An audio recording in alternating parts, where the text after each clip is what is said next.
Hey Waffle Gang, I do hope you are well. My name is Mark and today we're checking out some more Reddit stories, and if you do love a Reddit story, why not consider hitting that like, subscribe, maybe that notification bell too, and let's crack on with today's first story.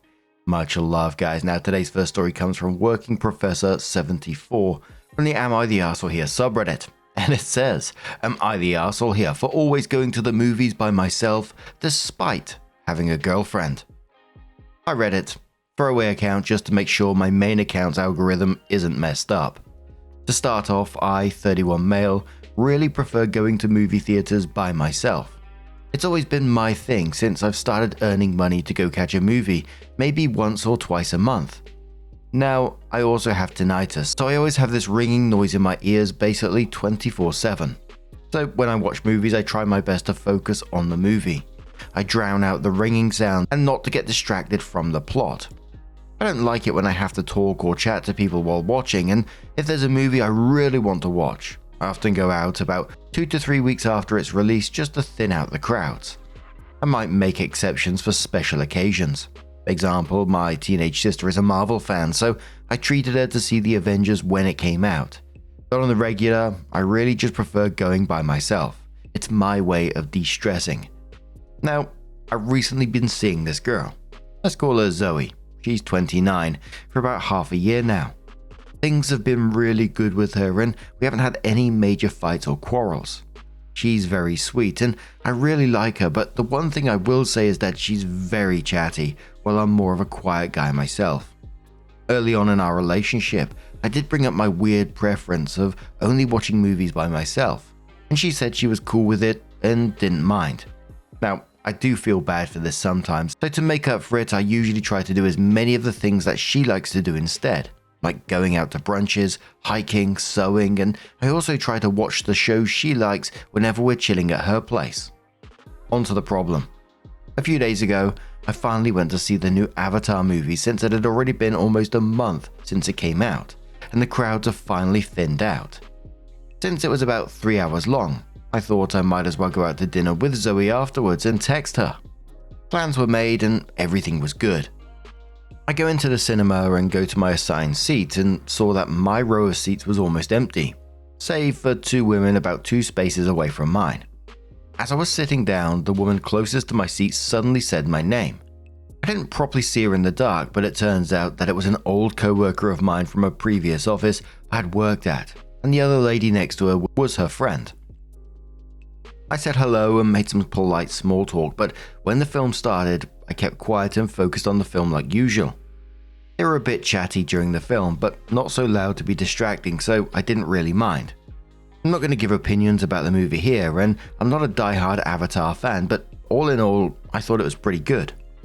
When the movie ended, and as I was exiting the cinema, my old co-worker caught up to me for chat for a bit as her friend was going to the restroom.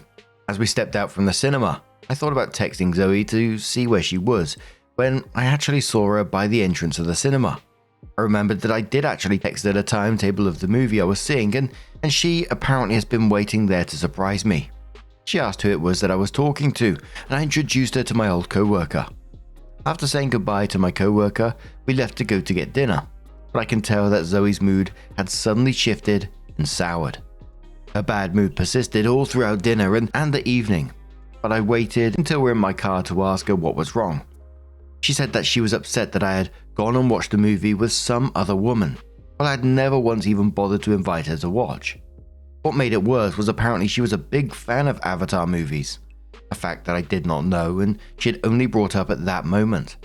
I tried to explain that it was just pure coincidence that I met with her and that we weren't even seated directly next to each other, and that I only chatted with her to be polite, but she was still upset and even started to shout and cry a bit. She said that watching movies was my special thing, and that she was hurt that I allowed some strangers to take part of that special thing when she couldn't. I again tried to explain my side, but she just asked me to drop her off at her place and stay quiet for the rest of the car ride. It's been about 4 days and I haven't heard from her yet, and she won't respond to any of my texts. I honestly don't know what to do about the situation, as I honestly think I haven't done anything wrong. I haven't really dated that much, and this is the first serious relationship despite my age. It got me thinking if my preference of watching movies by myself is such an arsehole thing to do, since most partners often go to the movies together, right? So Reddit, am I the arsehole? And any suggestions on this as well? So there was a couple of comments with OP replying to him. Tough Stuff says, come on, you waited all the way through dinner to say something. That will never help your case on any future crazy situations like this. It's sad because at first not the arsehole, but you immediately knew her mood went sour. You had a whole dinner without talking about it or bringing it up. You let that thought fester in her mind. You knew what her attitude was about. Everyone sucks here. Opie says, I knew her mood shifted, but at the time I didn't really know why or what was the cause. If it was just a minor issue, then I thought a bit of light-hearted small talk and food might lift up her mood first before I brought it up. If it was something major, then I wouldn't really want to make a public scene anyway. Also, the restaurant we ate at was a place we both really like. If we made a scene there, it would be forever associated with that and would be harder to return to in the future. Celtic DK says, few things bro. 1, you're not the arsehole for having that solo preference. 2, I'm concerned a bit how you didn't know your girlfriend loved them so much. Loved them so much and you didn't know that. 3, have you taken your girlfriend to the movie with you and asked her to let you focus on the film? 4, your girlfriend has some insecurity issues that I personally wouldn't waste my own time on anymore because I'm at that point in my dating life where I don't want to teach people how to be mature enough for a relationship with me. It's one thing to see a weird situation and be upset, but it's another to then not trust you, stay upset, yell at you, and ignore you for days. This might even be her breaking up with you. Opie says, I honestly didn't know. The topic about favourite movies has never really been brought up between us, and as far as I've seen, she doesn't really have any Avatar merch or anything that would let me on that she was a fan. I haven't really taken her to the movies before. I guess I got used to the fact that there was an agreement between us that I could watch by myself, so I didn't really ask her after I explained my whole thing to her. That's my bad, I guess. We usually do watch Netflix and stuff at her place, but when we do, we almost always end up chatting throughout the whole thing, so I'm not really sure if what we're watching is her preference or not. As for her insecurity issues, I know she's had some exes, but she doesn't really want to talk about it, and I don't really push. I'm not sure if she got cheated on or what led to their breakups, but maybe I'll ask if and when she responds to me. I know this is totally, kind of off topic from the actual post, but I only go to the movies a couple of times a year, if that, and it has to be like a decent horror movie or something, which are pretty rare these days, especially in local cinemas. And I have to say, the last couple of times I noticed there is an increase of, people talking within cinemas or on their phones during the movies, and it does wind me up, it has to be said. But this was a not the arsehole for me, especially for the solo movie thing. And it's the same with like a lot of solo activities. If you tell someone that you've done something solo and you get a weird look, and it's like, hell no. I encourage you to do that kind of thing, sometimes go out for lunch by yourself, just sit in the window, watch the world go by while eating your favorite food. Sometimes I go ice skating by myself on the quiet sessions. But back to OP, he disclosed this early. He got her agreement and compensates with her activities. I think that's a really thoughtful thing to do. The whole co-worker situation was just bad luck. But one that should have been easily explained, right? I feel like the real issue here is the 4 days of silence. That's not about hurt feelings, is it? That's punishing someone. I'm always of the thought that, you can take a step back, you can gather your thoughts, and then approach the conversation. But there's a difference between needing space to process stuff and just stonewalling. And then combine this with the shouting and the crying in the car, and it just says, there's something deeper going on here. Opie was mentioning towards the end about past relationships. Said he doesn't know, but was almost given a little hint that there might be something there. So let's head straight to that update to find out what did happen next. Opie said, hello Reddit. Not really sure if I'm doing updates right, but I decided to post an update about my situation and what happened. To give a short recap about my previous post, I, 31 male, have a personal preference of going to the movies by myself. My girlfriend, 29, saw me walking out of a movie theater with a female colleague from a previous job who I met there by coincidence and got upset at me and hasn't talked to me for about 4 days now. It's been a long day since my post, and my girlfriend finally responded to text. She apologized profusely about not responding to me right away and explained that she had to deal with some problems with her family that came up, and she only had the mental and emotional strength to deal with one issue at a time. I'm aware that she does have some family drama right now. Won't go into that here for privacy and unrelated anyway, and I said I understood and that I wasn't really upset about that. We decided to meet up in person and talk things out. I picked her up and we go to a coffee place near our home. After we sat down with our orders, she immediately started to apologize for all the things she said that night, and that after she had woke up the next day, she had realized how ridiculous she had sounded. Now, a few of the commenters on my post mentioned their insecurities and stuff like that, so I wanted to touch up on that. I said that I accepted her apology, but I needed to know where her line of reasoning came from and what caused her to have an outburst like that. She then confessed that about a year before she met me, she had caught her now ex-boyfriend cheating on her. She said that she went to surprise him with lunch one time and had caught him walking out of their workplace with his arm around one of his female co-workers. So when she once again was waiting to surprise me at the movie theater and saw me walking out with another woman, she had severe flashbacks to that moment when she caught her ex and her anxiety flared up. It also didn't help that her best friend, who she usually asks advice from, apparently really doesn't like me. A few months after we had met, a friend apparently warned her that I was too quiet for a guy, and I gave a shady vibe. I apparently looked like the type of person who keeps secrets and that she should be suspicious of me. Although she initially just brushed her off, this basically implanted a seed of doubt in her. I guess she felt really guilty about the whole thing because she was in a real confessing kind of mood. I kind of just sat there in silence for a bit just because I really needed to process everything she was saying. After a bit of thinking, I finally brought up the topic of how we're going to move forward. She said that she realized that what she did was really unreasonable, but she didn't want to break up. I also said that while I was hurt with what happened, I also didn't want to break up over what was essentially a really big misunderstanding. But I also told her as politely as I can that she really needs to maybe work on any other unresolved issues she might still feel about her ex, maybe even therapy if needed. She said that while she would definitely do better and work on her insecurities, she didn't think it warranted therapy yet. I told her to think about it some more if possible, and that I would support her in any way I can. After chatting a bit more, mostly about her nosy friend and how she should really mind her own business, lol, we went home feeling much better. Anyway, Reddit, that's about it. I know some commenters mentioned about how I should break up with her, but I really think this is about as good as an outcome as it gets. I also went ahead and invited her to watch a movie on Valentine's Day. Although I'll still mostly continue to watch movies by myself, I'll try to work on including Zoe from now on. Thanks for the people that gave advice. You guys gave me a lot to think about while I was waiting on her reply, and I really appreciated it. Have a good one. Alarming Paper says to this one, wow, a mature, reasoned discussion and mutually satisfactory resolution. Who would have thought? Vast Disc replies saying, this doesn't belong on Reddit. I came here for the spiraling chaos, not reason, maturity and positive communication. And OP replied said, there was a bit of chaos in the end, lol. I didn't know if I should include it since it wasn't related. But after we had our discussion and I dropped her home, her 6-year-old nephew sicked their dog at me.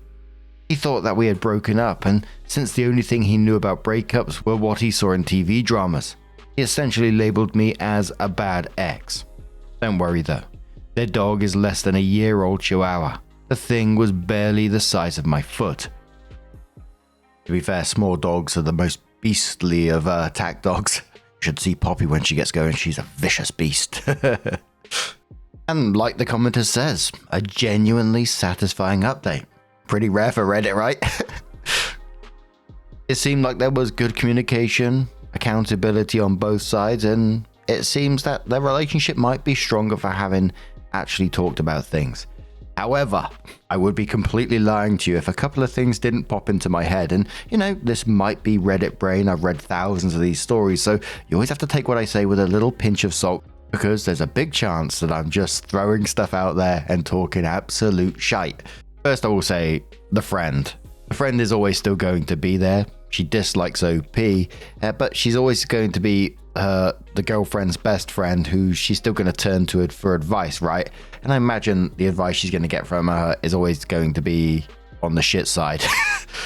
The 4 days. Now, The girlfriend's family drama is real and 100% valid, and she might have been really struggling to deal with it.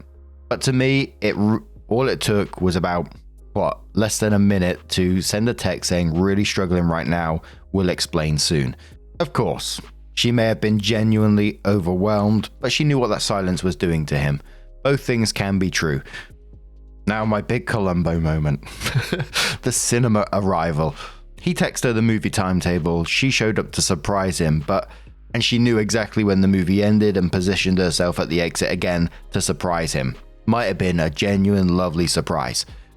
But what popped into my head was the seed of doubt that the friends already put in OP's head, and the confession that a year before she met OP, she caught her now ex-boyfriend cheating on her. She said that she went to surprise him with lunch one time and it caught him walking out of their workplace with his arm around one of his female co-workers, and it just gave me like flashes between the cinema and that situation, like some sort of movie. Was she there to catch OP?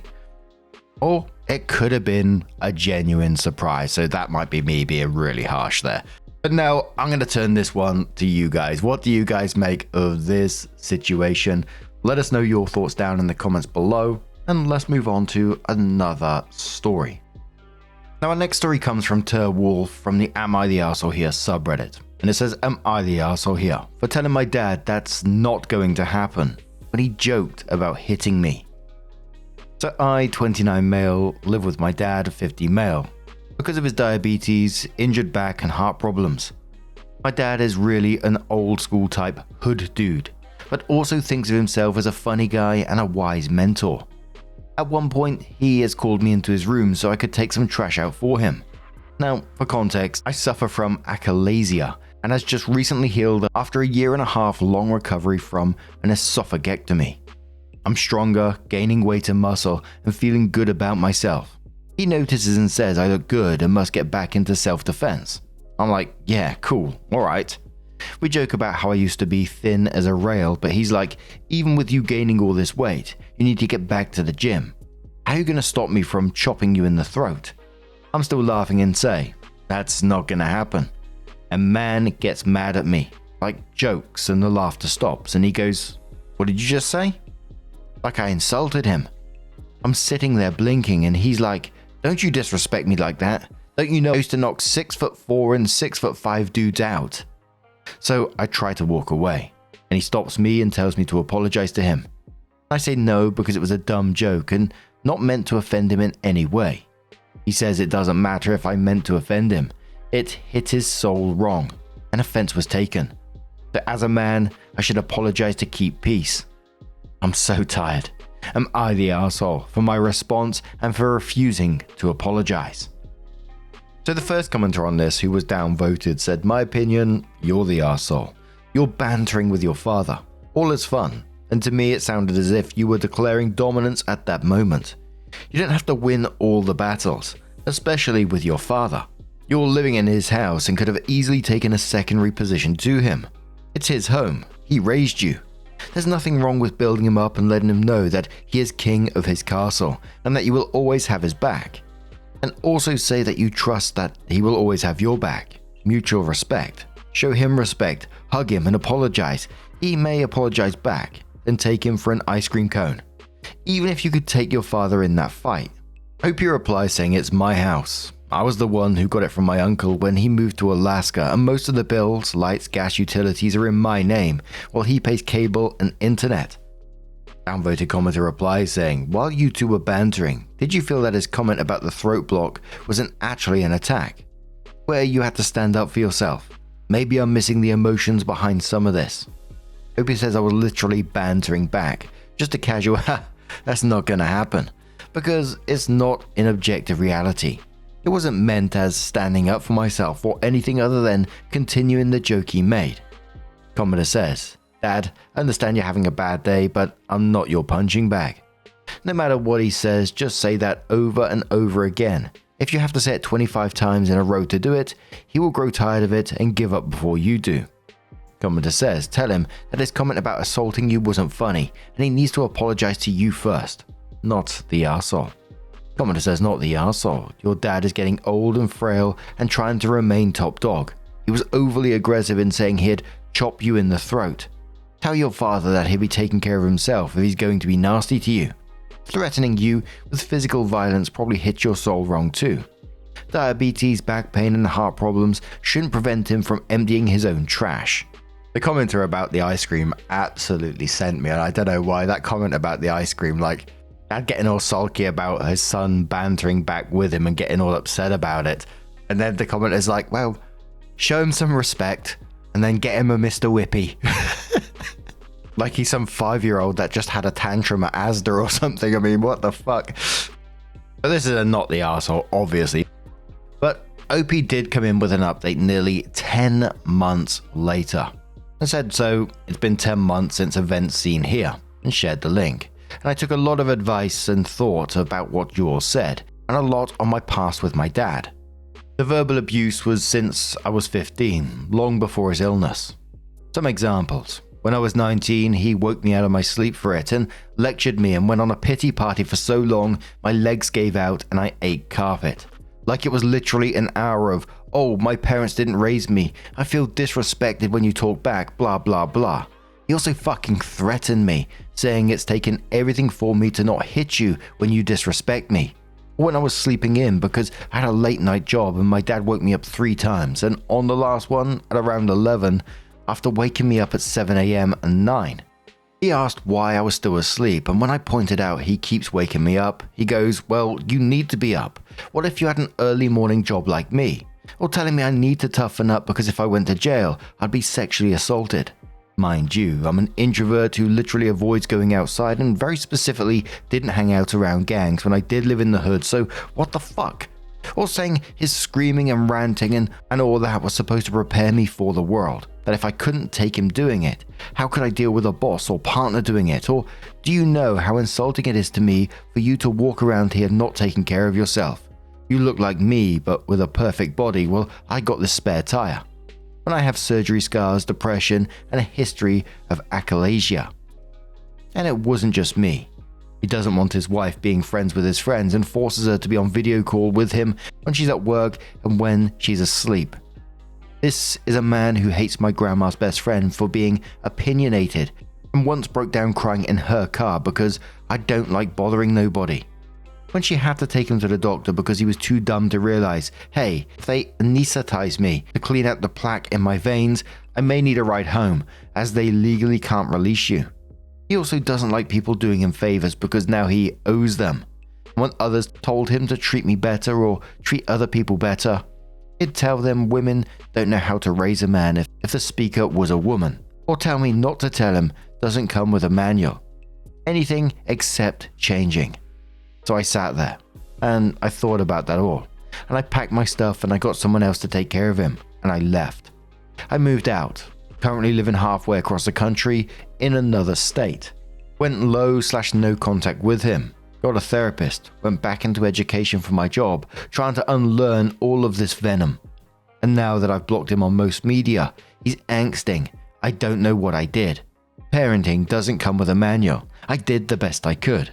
And my family wants me to at least make some concessions and soften the blow because no one wants to feel like they failed. But my therapist tells me that it's my right to draw boundaries.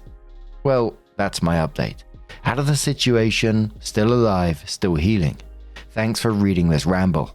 A commenter says to OP, yikes, I wonder if your dad has a psychiatric disorder like borderline personality disorder or maybe bipolar disorder. Sadly, enablers allow abuser to keep abusing rather than drawing boundaries to stop it. These enablers put the burden on the victim to keep suffering. It sounds like you're really doing what you need to heal and reclaim your life. Don't feel guilty about keeping a distance from him and tell his enablers. Stop being more worried about my abuser's feelings than my feelings. Stop making excuses for him. If he doesn't know what he did, he's not going to figure it out. Apologize and change at this point. OP says, I have bipolar, so it's possible. And it also does run in the family. Commenter says to OP, I'm so happy that you're out of that toxic stew. Don't listen to the people trying to pull you back into it. I'm proud of you. Commenter says, you know what? Good on you. That's quite the solid spine you got now. Keep it that way. And one more commenter who says, I always laugh at parenting doesn't come with a manual. Lol, yes it does. There are books all over the place. There are parenting classes. Sure, some of them are shit, but don't pretend there's nothing. Good for you, OP. Glad you escaped. My first thought on this was that, OP didn't mention it, but what happened to the house? I hope OP is somehow, because it just seems like he left that house just to get out of there. I hope he does reclaim it in some way in the future, because it's his. But focusing on OP, and it sounds absolutely amazing for OP, and the relief I was feeling as I was reading the update, moved across the country, got therapy, went back into education, locked his dad on most platforms. The growth in that post is incredible. And anyone else, the family wanting him to soften the blow because no one wants to feel like they failed, is just absolute bullshit. Almost Darvo energy, right? The person who was actually harmed in this is now being asked to manage him, being asked to manage his emotions, the person who harmed him. And of course, the therapist is right, obviously. And the commenter in it did crack me up. The parenting doesn't come with a manual, because they were right. There's entire libraries on it, right? But there was something like really tragic behind this whole thing. As I was reading through, thinking, what an existence, right? The dad I'm talking about here. And again, I have to say this because I don't want people thinking I'm backing him up or feeling sorry for him, because I'm not. But just the thoughts of all this stuff going on with him. He had a son which was taking care of him, loving him, and he's got all these conditions going on, and he's chosen to live his life like this. Now he's completely alone in a house that isn't even really his, and, victimizing himself on why his son disappeared. Guy clearly has wounds of his own. The crying in the car jumped out to me for that in itself. And instead of actually dealing with it, just passed it down, hurting other people. Hurt people, hurting people, as they say. But it was good to see OP start to break that cycle. OP to recognize their worth. Absolutely amazing. I really do wish them all the best going forward. But what do you guys make of this situation? Let us know your thoughts down in the comments below. Now, just a huge thank you for being here today, getting involved in the stories, your love, your support, your time. It always means the absolute world to me. So thank you so much for being here. Truly is absolutely amazing. And hopefully I'll see you in the next one. Take care and much love.